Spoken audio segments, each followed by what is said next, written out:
Il-Bank of Valletta ħabbar profit ta' 104 miljun euro s-sena finanzjarja li ntemmet fit-30 ta' Settembru. Ta' dettalji dwar dan iċ-Chairman tal-Bank of Valletta John Cassar-White f'konferenza tal-aħbarijiet. Hawn fisser ir-riżultat bħala wieħed ta' sodisfazzjon kbir. Għanet riżultati tal-bank dis-sena kienu riżultati tajbin, biżna il-100 miljun euro.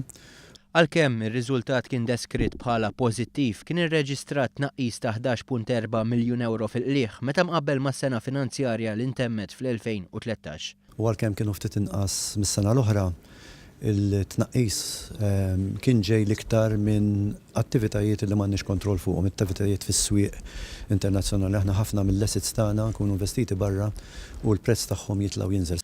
Intant kienet irreġistrata żieda ta' 5% fil-qlieħ tal-bank li ġie minself speċjalment fuq persuni li xtraw post. Żdiedu wkoll id-depożiti mill-klijenti li ammontaw għal 7.1 biljun euro. Dan ifisser żieda ta' 14% fuq is-sena l-oħra. Iċ-Chairman fakkar kif il-bank irnexxielu jgħaddi wkoll mill-istress test tal-Bank Ċentrali Ewropew. Hawn Cassar-White qal li l-Bank Ċentrali Ewropew mistenni jagħmel pressjoni fuq aktar skrutinju u miżuri jibsa fuq il-bank.